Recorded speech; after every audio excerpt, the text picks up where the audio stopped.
जैन ने जो इत्र बनाया था, आप लोगों के माध्यम से, पत्रकार साथियों के माध्यम से ये प्रचार किया गया कि वो समाजवादी पार्टी का। दोपहर आते आते हमारे पास जागरूक पत्रकारों को भी समझ में आ गया समाजवादी पार्टी से कोई रिश्ता नहीं है, तो वो भी पलट गए दोपहर के बाद तक। सुबह तो यही हेडलाइन चल रही थी, समाजवादी पार्टी का इत्र कारोबारी।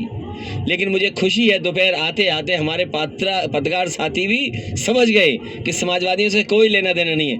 आपको ये सोचना चाहिए कि गलत जगह छापा मार दिया, बीजेपी ने अपने ही कारोबारी पे छापा मार दिया, उसकी सीढ़ियां निकलवाइए।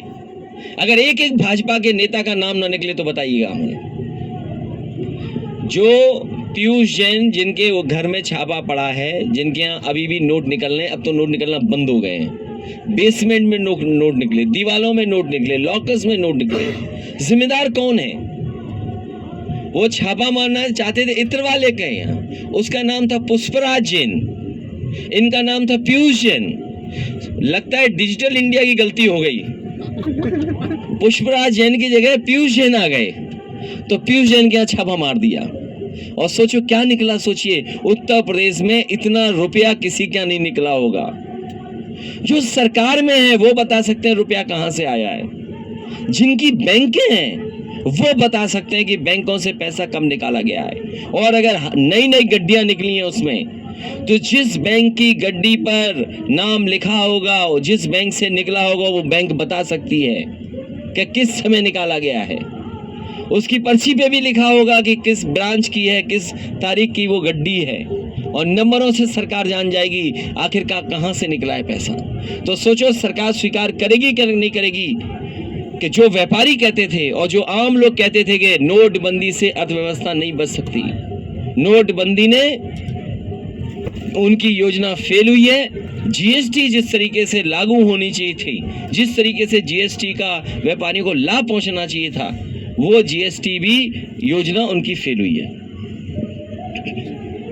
कैसे तमाम चीजें कर लेती है, क्या उस फोटो को झुठला पाएगी? आप लोग भी सहयोग करो तो उनका झूठ पकड़ा जाएगा, उनकी पोल खुल जाएगी।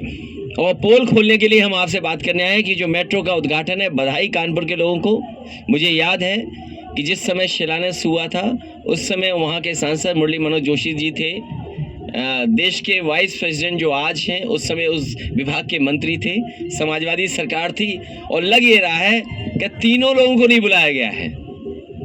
तीनों लोग जिन्होंने उस मेट्रो का शिलान्यास किया था, शुरुआत की थी कानपुर की जनता के लिए, वो तीनों ही मंच पे नहीं दिखाई देंगे, और जिनका कोई योगदान नहीं है वो मंच पे दिखाई देंगे। योगी कहते हैं गुंडा राज खत्म हुआ है। उनसे बड़ा कौन है?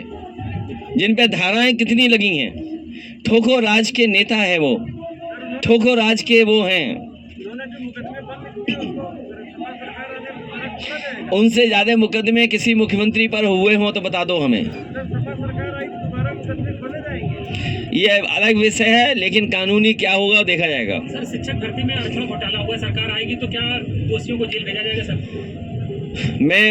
ये तमाम एक घोटाला नहीं है, तमाम घोटाले सरकार के हैं, उनको जनता के बीच में ले जाने का काम होगा।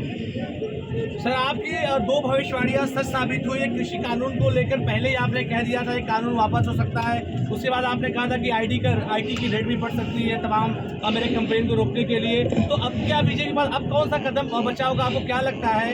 उन्नाव की धरती जो हमारे क्रांतिकारियों की धरती रही है, कलम और तलवार की धरती रही है, वहां से एक अगली भविष्यवाणी भी करता हूं। अगर जो बात आप कह रहे हो कि जो भी भविष्यवाणी की है वो ठीक निकली है, तो एक और भविष्यवाणी समझ लो, समाजवादी सरकार बनने जा रही है। पूरी तरीके से किसान, नौजवान, व्यापारी, हर वर्ग के लोग तैयार हैं इस भारतीय जनता पार्टी को हटाने के लिए। ये वही जगह है जहां पर हजरत मोहानी जी ने जन्म लिया और इंकलाब का नारा दिया। उन्नाव में इंकलाब होगा, 22 में बदलाव होगा।